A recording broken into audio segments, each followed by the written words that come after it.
अस्सलाम वालेकुम स्टूडेंट्स, आप देख रहे हैं house of college physics bye Abdul Majid. आज का हमारा लेक्चर है इंटरनेशनल सिस्टम ऑफ यूनिट्स। इससे प्रीवियस लेक्चर में हमने पढ़ा what is physical quantity, physical quantities क्या होती हैं, उनकी कितनी टाइप्स हैं। हमने पढ़ा हर एक्सपेरिमेंटल वैल्यू को किसी क्वांटिटी के साथ शो किया जाता है और मिनिमम नंबर ऑफ क्वांटिटीज जिसकी बेसिस पे दूसरी क्वांटिटीज को एक्सप्लेन किया जा सके, एक्सप्रेस किया जा सके, उससे हम फिजिकल क्वांटिटी कहते हैं। और मिनिमम नंबर जो है उसको हम आज पढ़ेंगे कि वो मिनिमम नंबर कितने हैं, और फिर उसकी हमने आगे टाइप्स भी पढ़ी, बेस यूनिट्स और base quantities and derived quantities. So what is international system of units? Why they are required in experimental results or required in physics? इनकी फिजिक्स में जरूरत क्यों पड़ी? फॉर एग्जाम्पल हम एक एक्सपेरिमेंट करते हैं और हम उसका एक रिजल्ट लिखते हैं। Then what will we mention with our result? हम अपने रिजल्ट के साथ क्या लिखेंगे? किसी रिजल्ट को लिखने के लिए उसकी मैग्नीट्यूड जो डिजिट्स में हो सकती है और उसके साथ उसके प्रॉपर यूनिट्स। यूनिट्स क्या करेंगे? They will complete the information, वो इंफॉर्मेशन को कंप्लीट करेंगे and meaningful, make them meaningful, उनको मीनिंगफुल कर देंगे। फॉर एग्जाम्पल आप दुकान पे जाएं, आप कहें कि हमें 5 जो है वो क्वांटिटी में, अब क्वांटिटी क्या होगी? 5 क्वांटिटी क्या कह सकते हैं आप कि हमें एक शुगर चाहिए। एक शुगर का क्या मतलब होगा? जब तक आप उसके साथ यूनिट नहीं लगाएंगे, दैट इज 1 kg। ठीक है, तो kg is the unit that make the आप कह सकते हैं सेंटेंस मीनिंगफुल, जो उसको मीनिंगफुल बनाता है और easy to understand for all physical parameters. जो हर फिजिकल पैरामीटर्स के लिए, एक्सपेरिमेंटल रिजल्ट्स के लिए इजी होगा। कोई आपसे पूछे कि आपका टाइम क्या हुआ है, तो आप कहेंगे 2। ठीक है, तो 2 के साथ आप क्या कहेंगे? 2 आवर्स जो है, 2 सेकेंड्स जो है। ठीक है, तो ये सारे जो भी क्वांटिटी को किसी एक्सपेरिमेंटल रिजल्ट्स को बताते हैं, तो यूनिट्स इसलिए जरूरी होते हैं ताकि हम अपनी हर क्वांटिटी को एक्सप्लेन कर सकें जो इजीली अंडरस्टैंडेबल हो। तो इन सारे स्टैंडर्ड्स को सेट करने के लिए डिफरेंट कंट्रीज के जो फोकल पर्सन हैं, उनकी कमेटी, जिसे इंटरनेशनल स्टैंडर्ड ऐसे यूनिट्स की कमेटी कहते हैं, तो उस इंटरनेशनल कमेटी ने 1960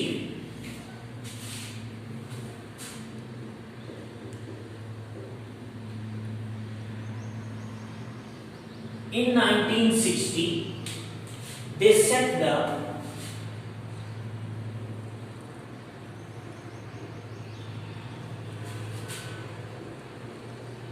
International Committee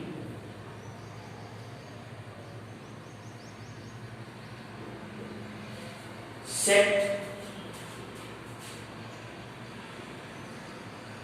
the standards and definitions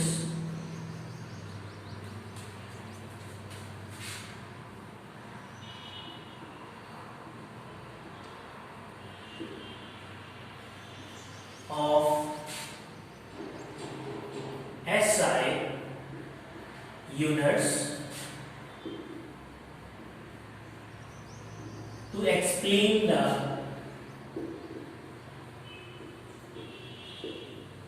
physical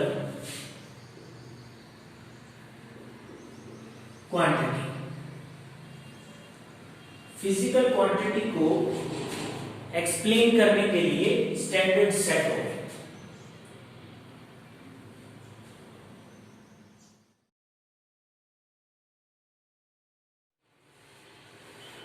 ठीक है, तो international committee set the standards and definitions of SI units to explain the physical quantity। तो फिजिकल क्वांटिटी को एक्सप्लेन करने के लिए हमें यूनिट्स की जरूरत पड़ेगी जो उसको मीनिंगफुल बना देंगे। ठीक है, तो इस कमेटी के according minimum number of units जो है वो minimum number of base quantity से रिलेट करते हैं।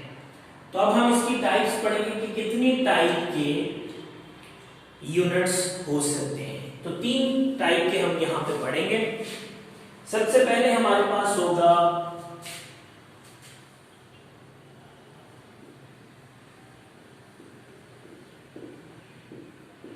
बेस यूनिट्स, जिन्हें हम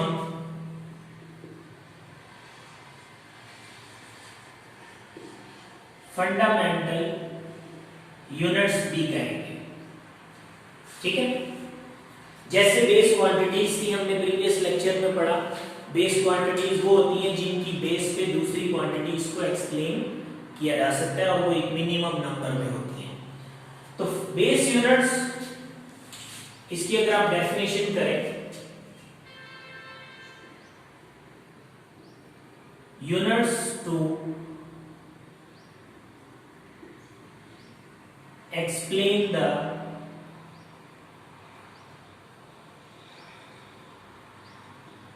base quantities, ठीक है, या those units on the basis of which other units are derived. ठीक है, ये हमारे पास ऐसे यूनिट्स होते हैं जिसकी बेस पे हम दूसरे यूनिट्स को ड्राइव कर लेते हैं। ठीक है, तो ये हमारे पास नंबर 1 में बेस यूनिट्स हैं। अब हम पढ़ते हैं कितनी तरह के बेस यूनिट्स हो सकते हैं। ठीक है, तो हमारे पास 7 बेस यूनिट्स हैं। ये आपने नंबर जो है ये याद रख लेना है और इसके साथ साथ जो हम आगे पढ़ेंगे एक टेबल फॉर्मेट उसको भी प्रिपेयर करना है। ठीक है, ताकि आपके कोई एमसीक्यूज वगैरह इसमें से आ जाए तो आप उसको क्लियरली सॉल्व कर सकें। So there are 7 base units, 7 base units हैं।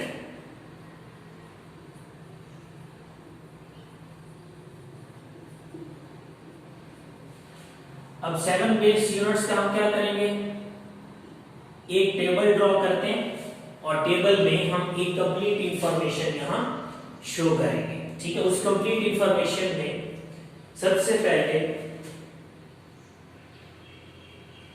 नेम, ठीक है, उसके बाद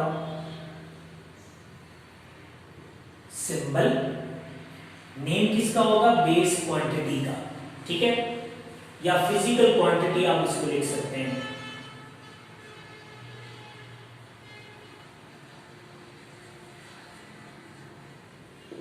ठीक है, उसके बाद हम लिख सकते हैं सिंबल। सिंबल के बाद एसआई यूनिट और उसके बाद एसआई यूनिट के भी सिंबल। ठीक है, तो ये हमारा एक कॉलम बन जाएगा। तो हमारा एक टेबल जो है वो फिल हो सकता है। ठीक है, तो सबसे पहले अगर हम अपनी फिजिकल क्वांटिटीज को लिखें तो mass, length, time,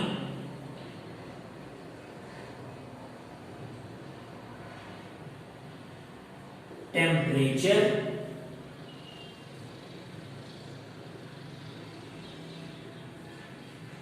intensity of light। ठीक है, 1 2 3 4 5।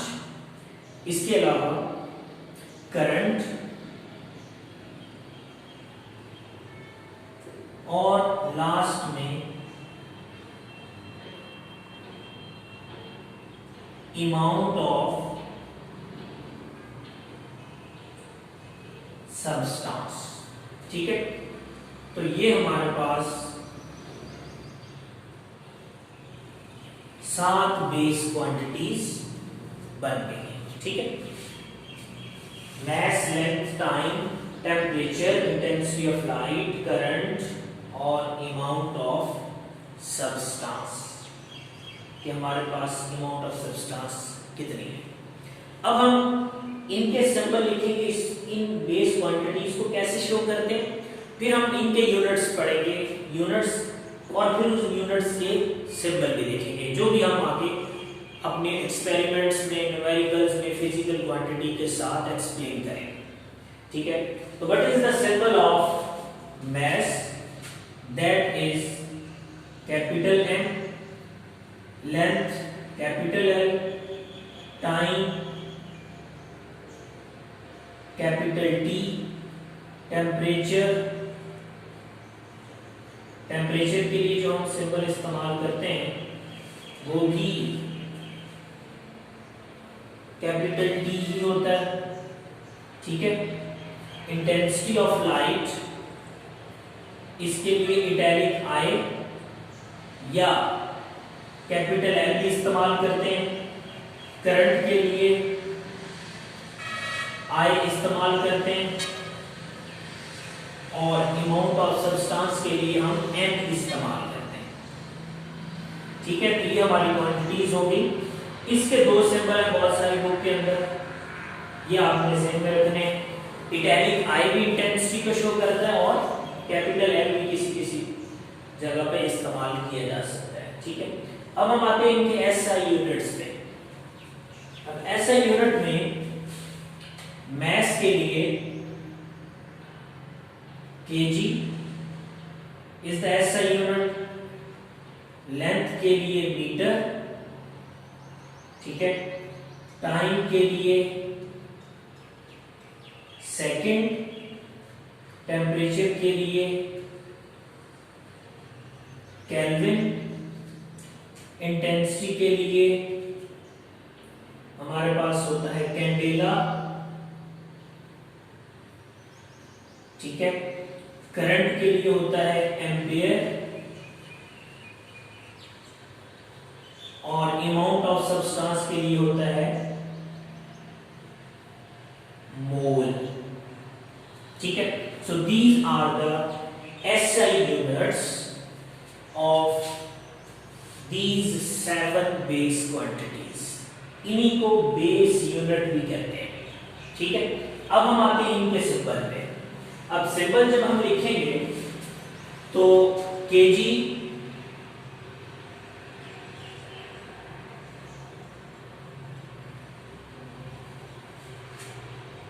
स्मॉल एम, ठीक है, बल्कि लेंथ के लिए सिंबल ऑफ यूनिट यहां पूरा लिखा हुआ है। एक मिस्टेक हो गई यहां पे कि हम यहां पे किलोग्राम लिखेंगे, पूरा नेम हो जाएगा फिर उसका सिंबल होगा। सिंबल इसका केजी हो जाएगा। मीटर के लिए स्मॉल एम हो जाएगा, सेकंड के लिए छोटा एस हो जाएगा, केल्विन के लिए कैपिटल के हो जाएगा, कैंडेलिया के लिए सी डी हो जाएगा, एम्पेयर के लिए कैपिटल ए हो जाएगा, मोल के लिए जो एन है या ज्यादातर एम ओ एन डॉट ही लिखते हैं। ठीक है, so these are the symbols of S I units. ठीक है, तो इस बारे में क्लियर है कि आपके पास कोई भी एमसीक्यू में पूछा जा सकता है कितनी क्वांटिटीज हैं, किसके क्या यूनिट्स हैं एसआई। ठीक है, और आगे यूनिट्स की डेरिवेशन में भी आपको ये सारी चीजें याद रखनी पड़ेगी। तो ये हमारे पास बेस यूनिट्स है। नंबर 2 पे हमारे पास है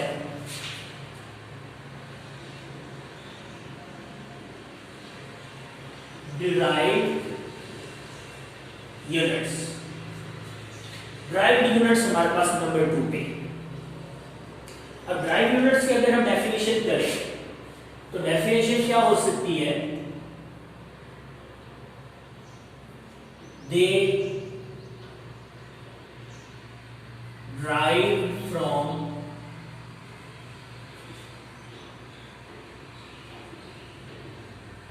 बेस यूनिट्स। बहुत सिंपल है, ये बेस यूनिट से ड्राइव किए जाते हैं। ठीक है, और derived unit is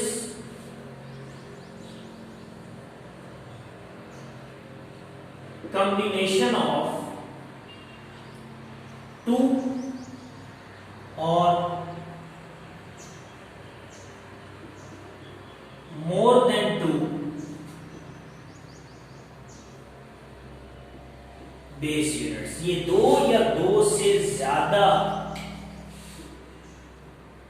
base unit का कॉम्बिनेशन होता है, ठीक है, ड्राइव यूनिट। एग्जांपल ले लें,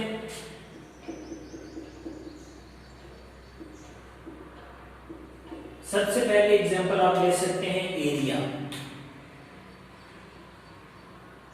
आपको पता है लेंथ इंटू विड्थ होता है, तो metre into metre it become metre square, ठीक है।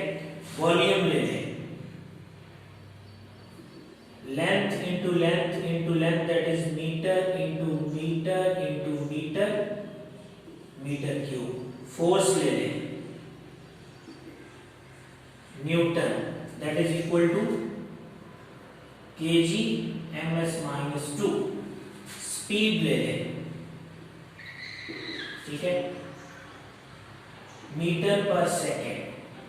कॉम्बिनेशन आ गया, ये कॉम्बिनेशन है, ठीक है। प्रेशर ले लें, न्यूटन ओवर मीटर स्क्वायर मतलब kg m-1 s-2। ये सारे के सारे क्या हैं, कॉम्बिनेशंस हैं, दो या दो से ज्यादा यूनिट्स के, इनको हम ड्राइव यूनिट्स कहते हैं, ठीक हो गया। अब अगर हम तीसरे नंबर पे जाएं, तो थर्ड नंबर पे हमारे पास है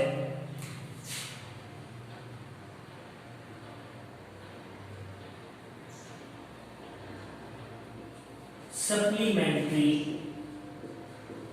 यूनिट्स, ठीक है। अब ये आपके पास एक ऐसी टर्म है जो आपने प्रीवियस क्लासेस में नहीं पढ़ी। कुछ ऐसी फिजिकल क्वांटिटीज इंक्लूड हुई रिसर्च के बाद जिनको बेस में शामिल भी नहीं किया जा सकता, मतलब उनमें बहुत सारे कांस्टेंट्स भी होते हैं, हो सकती हैं, ठीक है। तो ऐसी क्वांटिटीज को जो ज्योमेट्रिकल ऑब्जेक्ट्स के लिए हो, जो ज्योमेट्री के साथ एक्सप्लेन हो सके, ठीक है, तो उनको हम सप्लीमेंट्री यूनिट्स में लेते हैं। जो ज्योमेट्रिकल ऑब्जेक्ट्स हो सकते हैं उनके लिए ये पर्टिकुलर यूनिट इस्तेमाल करते हैं, तो उनको हम सप्लीमेंट्री कह देंगे, ठीक है। और सप्लीमेंट्री के लिए हमारे पास एक और डेफिनेशन भी हो सकती है कि the units which are neither base unit not derived are called, ये ज्योमेट्रिकल क्वांटिटीज है बेसिकली।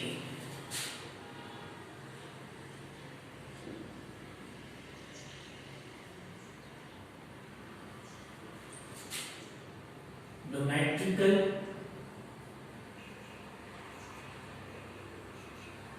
क्वांटिटीज, उनको एक्सप्लेन करने के लिए हम इस्तेमाल करते हैं, ठीक है।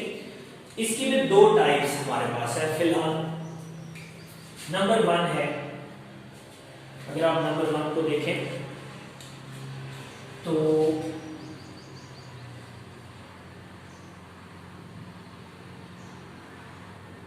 रेडियन, और ये काफी इंपॉर्टेंट एक शॉर्ट क्वेश्चन भी है, what is radian, what are supplementary units, explain करें उनको सप्लीमेंट्री यूनिट्स को, ठीक है। तो रेडियन हमारे पास एक सप्लीमेंट्री यूनिट के तौर पे आएगा। अब ये किससे रिलेट करता है, फॉर एग्जांपल हमारे पास एक सर्कल है,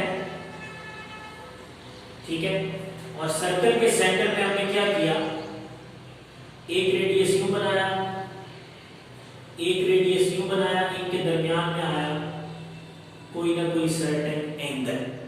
अब ये एंगल क्यों आया, फॉर एग्जांपल मैं कहूं कि हमारे पास ऑब्जेक्ट जो है वो P1 पॉइंट पर था एक सर्कुलर पाथ में, उसने T टाइम के अंदर अपनी P2 पोजीशन पे चला गया, एक नई पोजीशन पे, किसमें, डेल T टाइम में, ठीक है। तो अब ये जो डिस्टेंस उसने कवर किया है इसे कहते हैं आर्क लेंथ, ये डिस्टेंस कवर किया। तो ये जो आर्क लेंथ है इसको आप s का नाम दे दें, ठीक है। तो अब अगर कोई ऑब्जेक्ट सर्कुलर पाथ में मूव करे और आर्क लेंथ का डिस्टेंस रेडियस ऑफ सर्कल के बराबर हो जाए, तो हमारे पास सेंटर पे बनने वाला जो एंगल है, जो फिजिकल क्वांटिटी है, उसको हम रेडियन कहेंगे। ठीक है। तो इसमें क्योंकि ज्योमेट्रिकल है तो ये एक एंगल क्वांटिटी होगी, तो इसको हम लिखेंगे angle subtended at the center of circle is 1 radian. ये 1 रेडियन होगा when arc length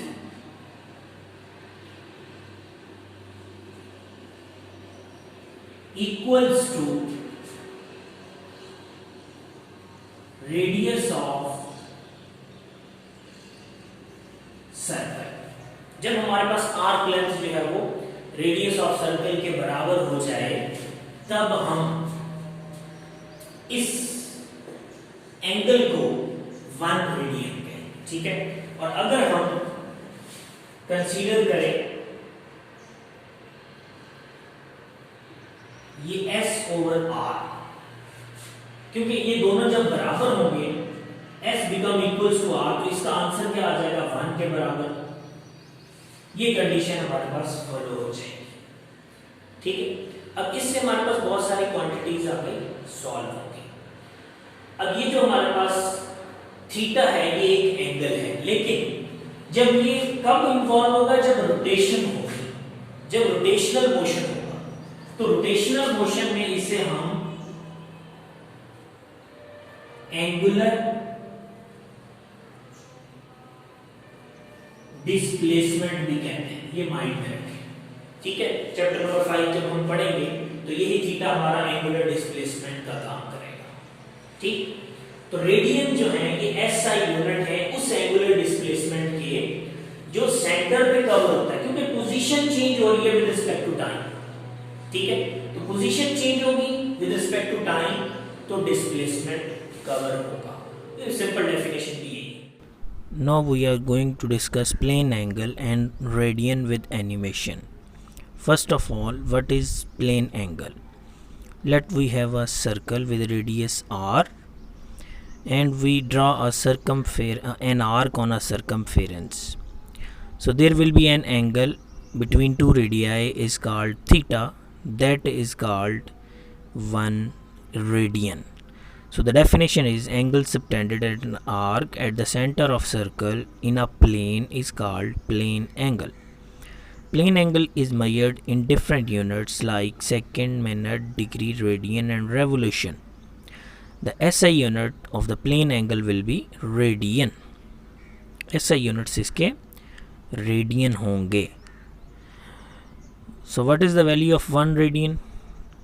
Consider a circle with radius r. Draw an arc of length S. S makes an angle theta between two radii. The theta will be 1 radian when arc length become equals to radius of a circle. Then theta will be written as 1 radian. Now if we draw a arc with double of radius, then theta will be 2 radian. अगर हम double length की draw करें तो 2 radian हो जाएगा।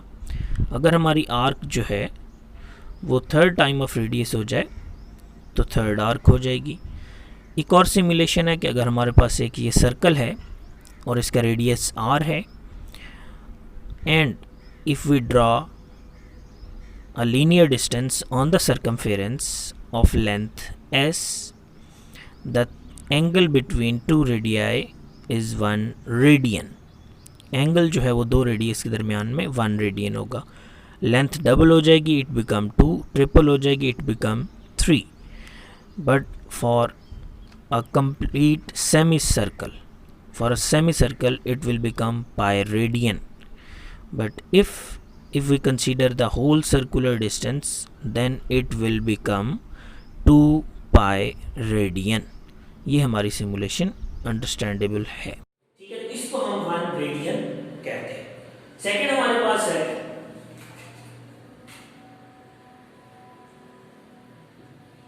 स्टीरेडियन. ठीक है, ये सर्कल के लिए था. अब हमारे पास है एक सफियर. ये हमारे पास प्योर सर्कल है और ये हमारे पास है कोई सफियर है. ठीक है, हम सफियर को दोबारा ड्रॉ कर लेते हैं एक फुटबॉल शेप का. फॉर एग्जांपल आप कंसीडर कर लें कि आपके पास एक फुटबॉल है और फुटबॉल के ऊपर जो पैचेस छोटे छोटे बने होते हैं, आपने उनमें से एक सर्कुलर पैच कंसीडर कर लिया. ठीक है, और इस सर्कुलर पैच का जो एरिया है वो है आर. सिंपली एरिया ले लें पाई आर स्क्वायर, क्योंकि ये सर्कल है, सर्कल का एरिया पाई आर स्क्वायर होता है. ठीक है, तो अब जब आप इसके सेंटर पे देखेंगे तो इसके एक एज पे भी कोई रेडियल वेक्टर होगा, ये एज भी. ये हमारे पास एक शेप बनेगी कोनिक शेप, जैसे कोन होती है. ठीक है, जैसे ये मैं अगर देखूं फॉर एग्जांपल, तो ये एजेस यहां लार्जर हैं, ये साइड्स सर्कल का काम करेगी और ये ऊपर की तरफ जा रहे हैं हम, ये सेंटर की तरफ जा रहे हैं. तो ये हमारे पास एक पूरा अगर सर्कल हो तो ये कोनिक शेप बनती है. ठीक है, तो ये कोनिक शेप है जिसमें हम ऊपर वाले पैच का एरिया ले रहे हैं. जैसे फुटबॉल होता है उसका एक छोटा सा पैच ले लें तो उसका एरिया ये उससे रिलेट करेगा. ठीक है, तो स्टीरेडियन की डेफिनेशन जब आप करेंगे हम लिखेंगे angle subtended at the centre of sphere. Sphere के सेंटर पे बनेगा is 1 स्टीरेडियन when area of patch equals to r square. ठीक है, तो हमारा आंसर क्या होगा 1 स्टीरेडियन equals to area divided bye r square. ठीक है, तो एरिया किसके बराबर होता है,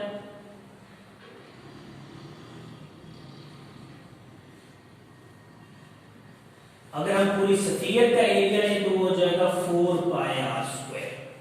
ठीक है, तो r से r कट जाएगा तो हमारे पास 4 पाई एक बेस क्वांटिटी के तौर पे आ सकता है स्टीरेडियन का एंगल. और यहां जो आ सकता है ये आ सकता है 2 पाई. 2 पाई क्यों आता है यहाँ पे, क्योंकि हमारे पास सर्कल का पूरा डिस्टेंस जो है वो 360 डिग्री होता है. हम इसका प्रूफ भी पढ़ेंगे आगे चैप्टर नंबर 5 में. लेकिन यहां पे हमारे पास जो 1 स्टीरेडियन की क्वांटिटी है वो कब आएगी, जब हमारे पास ये कंडीशन फॉलो होगी कि एरिया जो है वो आर स्क्वायर के बराबर हो जाएगा. ठीक है, तो अब हम इसका एक छोटा सा रिव्यू कर लेते हैं, काफी टाइम हो गया. ठीक है, तो base units system international units की जरूरत क्यों पड़ती है वो आपको बता दिया. बेस यूनिट्स कितने होते हैं, 7 होते हैं. उनके सिंबल ऐसा यूनिट्स, उनके सिंबल ड्राइव क्वांटिटी जो बेस यूनिट से ड्राइव की जाए. और हमारे पास सप्लीमेंट्री एक नई क्वांटिटी है, इसमें 2 टाइप्स आती हैं, रेडियन और स्टीरेडियन. रेडियन एक सर्कुलर एंगल है और इसको हम प्लेन एंगल भी कहते हैं, ये भी ध्यान में रखें. और स्टीरेडियन जो है ये एक सॉलिड एंगल है. ठीक है, ये भी ध्यान में रखें, ये भी एमसीक्यू के तौर पे आ सकता है. So radian is a plane angle, angle for 2 dimension, angle for circle. Stereodian definition. Now we are going to discuss about solid angle स्टीरेडियन. अब हम सॉलिड एंगल के बारे में पढ़ेंगे. ठीक है, सॉलिड एंगल की डेफिनेशन है angle subtended bye a surface at the centre of a sphere is called solid angle. अब हमारे पास एक सॉलिड स्फीयर है जैसा कि एक वाटरमेलन आपको नज़र आ रहा है, if we consider a surface area on the surface of a sphere, then it will make a conic section, solid angle उसके सेंटर पे बनेगा। लेकिन अगर हम एक लेज़र की बात भी करें तो लेज़र में जो लाइट एमिट होती है, then it will make a conic section, a conic shape. Let we have a carrot have a conic shape, a birthday cap also have a conic shape, उसकी भी एक conic shape होती है, ठीक है। तो ये हमारे पास अगर वाटर फिल्ड, अगर हम पानी ड्रॉप कर रहे हों किसी ग्लास के अंदर, तो वो भी एक कॉनिक शेप ही बनती है, ठीक है। तो ये सारी कॉनिक शेप्स की एग्जाम्पल्स हैं। अगर हम इंजेक्ट करें तो वो भी आप देख सकते हैं पानी के अंदर colourful, it will make a conic section. So the angle subtended at the centre at the point of ejection with the surface area, upper surface area is called steradian. So solid angle is made at the center of a sphere. What are the units of solid angle? अब हम solid angle की units भी पढ़ेंगे कि वो किसके बराबर हैं। The angle subtended by a surface is 1 steradian if its area is equal to square of radius of the spherical surface. हमारे पास कोई स्फेरिकल सरफेस है, अगर उसमें हमने कोई एरिया कंसीडर किया है तो उसका एरिया अगर रेडियस के स्क्वायर के बराबर हो जाए तो हमारा एंगल 1 स्टीरेडियन होगा। So area, if area will be equals to R square, then theta will be 1 steradian at conic section. So steradian physically, how can we observe the steradian angle physically, हम इसको कैसे बना सकते हैं। ये हमारे पास एक हाफ ऑफ वाटरमेलन शेप है, इसमें हमने इसका रेडियस बनाया, दैट इज़ आर, उसका आर रेडियस होगा। और ये जो सेमी सर्कल इसका ऊपर वाला कंप्लीट एरिया है, अगर इसकी वैल्यू जो है वो उस एरिया की वैल्यू रेडियस के स्क्वायर के बराबर हो जाए, तब हम कहेंगे कि ये हमारे पास 1 स्टीरेडियन है। ये जो पूरा वाइट कलर में आपको नज़र आ रहा है, ठीक है। अब वो जो कॉनिक सेक्शन बन रहा है उसका एरिया हमारे पास सॉलिड एंगल कहलाएगा और जो स्फीयर के सेंटर पे बनेगा। आप फुटबॉल की एग्जांपल भी ले सकते हैं कि फुटबॉल के ऊपर एक पैच होता है, वो इसके लिए कॉनिक सेक्शन के लिए होता है। So theta will be area divided by r square, क्योंकि ये बराबर है तो थीटा जो है वो आर स्क्वायर के बराबर होगा। तो अगर हम कंसीडर कर रहे हैं कि ये दोनों इक्वल हैं, area of the patch of the surface equal to radius of square, then the angle subtended at the centre is 1 steradian, तब हमारा एंगल 1 स्टीरेडियन होगा। अब एक और एग्जाम्पल कंसीडर करते हैं कि स्टीरेडियन को और किस तरह कंसीडर किया जा सकता है with number of spherical areas considered in a single sphere. तो ये टोटल जो एंगल है वो कितना बन सकता है अगर हम नंबर ऑफ स्फीयर्स कंसीडर कर लें, पूरी स्फीयर के लिए छोटे छोटे एरियाज़ को कंसीडर करें, तो हमारे पास वैल्यू क्या आएगी। जैसा कि हमने पूरे सर्कल के लिए 2 पाई रेडियन बनाया था, तो अगर एक पैच है उसका एरिया ओवर आर स्क्वायर है, ठीक है, तो वो एक सरफेस के लिए हो जाएगा। और इसी तरह अगर हमारे पास कोई दूसरी सरफेस भी होगी तो उसका एरिया भी कंसीडर किया जाएगा। तो वो टोटल एरिया जब हम पूरी सरफेस का लेंगे तो वो हमें पता है that is 4 pi r square, ये एक पूरी सरफेस का एरिया होता है, ठीक है। तो 4 पाई आर स्क्वायर को जब हम कंसीडर करेंगे तो रिज़ल्ट आ जाएगा, ठीक है। तो होपफुली आप लोगों ने इंटरनेशनल सिस्टम ऑफ यूनिट्स, उसकी टाइप्स को अंडरस्टैंड कर लिया होगा।